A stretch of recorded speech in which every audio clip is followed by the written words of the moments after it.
Have you ever noticed that the biggest things in life rarely appear quietly? They do not arrive like a surprise gift falling from the sky. They send signals first.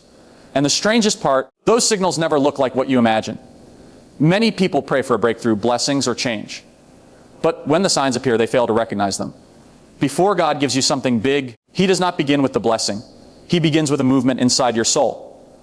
My own observations have taught me that the unconscious always sends signals before consciousness is ready to expand. And in the language of spirituality, this is how God whispers: prepare yourself. Great things never arrive without winds of indication. And when your soul starts feeling those movements, you are no longer who you used to be. You are being led. We shall explore the clear, powerful, unmistakable signs that almost every soul experiences when God is about to give you something big. It is perhaps no coincidence that you are hearing these words now. You might be much closer to what is being prepared for you than you realize. Are you ready to receive it? I pressure before promotion. There is something strange that almost every soul stepping into a major chapter experiences. Right before God prepares to give you something big, life does not become lighter. It becomes heavier. In those days, you do not know why you feel more tired than usual, more emotional, and even small things feel overwhelming. You look around and see your relationships becoming more strained instead of warmer. Your work suddenly becomes intense, as if every challenge arrives at once, and the opportunities you thought were secured vanish at the last minute. Sometimes you think, am I going the wrong direction? But in truth, this is often the very first sign that a major blessing is approaching. As I have often noted, any expansion of consciousness must pass through a zone of pressure. There is no coming to consciousness without pain. Pressure does not destroy you. It merely expands the capacity of your soul so you can hold something bigger that God is preparing.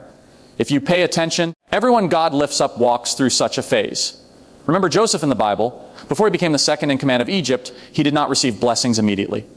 On the contrary, everything in his life seemed to collapse, sold by his brothers, falsely accused, thrown into prison, forgotten by the very person he helped. If you look only at that phase, you would think his life was being abandoned by God. But in reality, each event was preparation. Joseph did not know it, but every layer of pressure was a layer of elevation. Every time he was pushed down in what looked like failure, he was actually being moved into the exact position God intended. And the same thing is happening to you. What makes this phase confusing is the feeling of paradox. You are doing everything right, living with integrity, praying, trying, but the results do not get better. You are stronger yet feel more exhausted. You are more mature yet feel lonelier. You pray for guidance but receive challenges instead. But this is not punishment. This is inner restructuring. When a new level of consciousness wants to be born, the old one must break.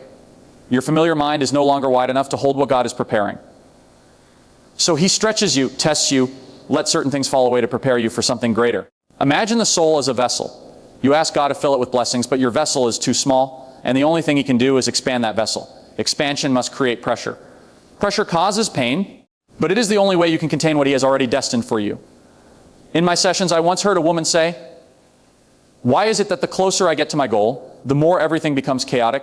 Why doesn't God make things easier for me?" I simply smiled and replied, "Because He is rebuilding your foundation." When the foundation is deeper, the building can rise higher. What you call chaos is sometimes simply the divine construction site at work. When the soul is preparing to expand, the unconscious will push all unhealed fragments to the surface. Fear of abandonment, insecurity, feelings of inadequacy, and wounded memories. You are being purified. You are not becoming weaker. You are being reforged. Relationships become tense, not to destroy you, but to peel away connections that no longer belong in your future. Opportunities disappear, not to break your hope, but to prevent you from walking through doors that are not yours. When Joseph was thrown into prison, he did not know the prison was the secret hallway to the throne. When you fall under pressure, you also do not know that the very place where you feel you are collapsing is the staircase leading you to promotion. And that is why in the days when life becomes heavy, you must not trust your temporary feelings. Feelings tell you that you are tired, but faith tells you that you are being prepared. The more cornered you feel, the more likely you are being positioned exactly where God wants you to be. Sometimes He must close the doors you cling to so that you can walk toward the door He has already chosen. So if today you feel the pressure increasing, do not assume you are moving backward. Pressure is the sign of elevation. You are not being buried by God. You are being lifted. You are not collapsing. You are being stretched exactly the way your soul needs to step into a greater blessing. You are not in the wrong place. You are in ways you do not yet see being placed exactly where He prepared long ago. The sacred inner shift. If pressure is how God expands the capacity of the soul, then the next phase feels like a quiet shift you cannot name. It is no longer heaviness, but a sense that you no longer belong to the old place. You do not understand why. but everything familiar starts feeling loose. Conversations that once excited you now feel shallow. Places that once made you feel at home now feel tight. Habits that once gave you comfort now feel heavy, like worn-out shoes you no longer want to wear. You feel restless but don't know what you're waiting for.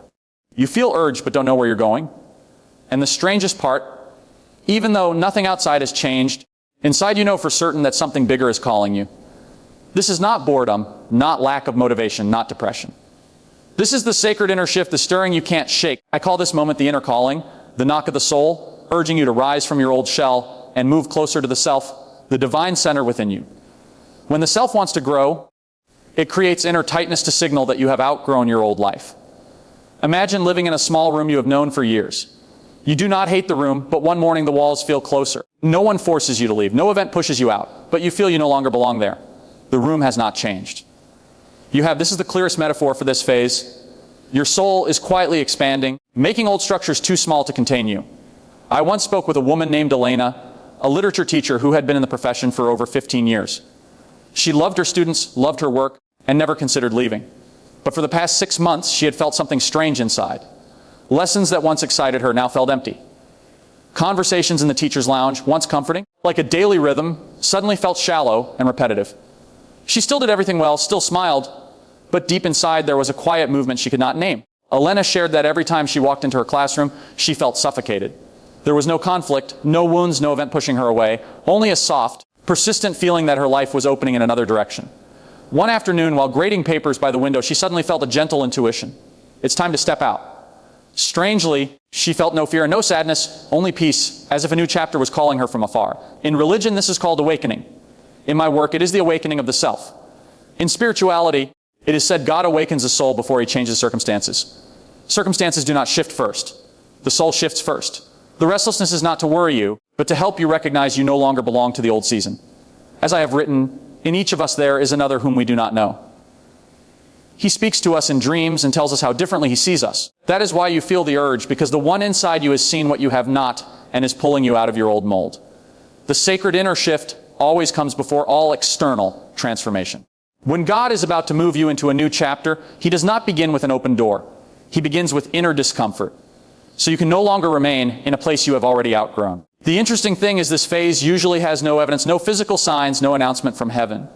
Only a strange, quiet, undeniable feeling. I don't belong here anymore. That is the voice of God, and you will notice this when the soul begins to shift. The old things will fall away naturally. Relationships no longer aligned with your frequency fade. Old activities lose their meaning. Shallow conversations exhaust you. You do not have to force yourself to leave. You simply recognize you are being led away. Just like when spring arrives, the tree does not struggle to bloom. It simply responds to the movement within and the flowers bloom on their own. You are in that exact phase. God is not rushing. He is not forcing this time. He uses gentle stirring to remind you that what is coming is bigger than anything you've ever known. Your soul is waking up, and awakening always happens inside before it appears outside. So if these days you feel restless without knowing why, feel misaligned with what once felt familiar or sense a vague calling from a place you've never been, do not panic. This is not confusion. This is direction. You are being pulled out of the old to enter the place God has long prepared for you. Your soul always wakes up before the world outside changes. And that sacred inner shift never goes to the wrong address. If these days you also feel that quiet movement, the sense that you no longer belong where you were, the sense that something bigger is softly calling your name, let this be a small sign to you that you are not walking this season alone, and that the movement inside the soul is always the first signal of a chapter approaching closer than you think. Thrive. Grace and unusual favor finds you. Just as your soul has passed through heavy days when pressure seemed ready to break you, but mysteriously expanded your inner capacity, you enter another phase, gentler yet deeper. The place where grace starts operating and good things begin finding you before you even look for them. Some call it luck, but those who have experienced it know it feels nothing like luck. It has precision, subtlety, and orchestration so perfect that it makes you pause and ask, why is everything aligning so flawlessly? When God prepares to give you something big, grace usually comes first, not loudly, not dramatically, but quietly opening the way. You begin seeing doors open that you never knocked on. Someone mentions your name at the exact moment you need it. An invitation appears out of nowhere precisely when you are praying about that very thing. Small moments, yet they create major turning points in a person's life. Synchronicity is an ever-present reality for those who have eyes to see. I believe synchronicity is not just a sign, but a bridge between the physical world and the deepest layers of the unconscious. These meaningful coincidences are the response of the self when you are moving in alignment with the path you are meant to follow. Therefore, each synchronicity is not merely a spiritual event, but also a psychological sign that you are in harmony with your true nature, moving in the direction your soul has long desired. And when the conscious mind, the unconscious, and the divine fall into the same straight line, life begins to operate with such precision that you cannot help but bow in awe. I once met a man named Marcus. He was an architect who had applied for a position he deeply desired for 2 years, but never received a reply. One day, nearly ready to give up, he decided to help a group of students revise their design plans for free. During that conversation, one student unexpectedly said, "You should meet my uncle. He's looking for an architect for a new project." The student's uncle happened to be the director of the company Marcus had applied to. The meeting that followed lasted only 30 minutes, but it was enough to change his future. He said, "I didn't look for that opportunity. It found me, and it found me the moment I had let go enough to let God act." Synchronicity always works that way. It does not follow ordinary logic, but the logic of the soul. When your inner world opens, your energy shifts, and the outer world reflects that shift. If the soul is a frequency, then grace is the signal that responds to that frequency. Like a radio, when you tune to the right frequency, the sound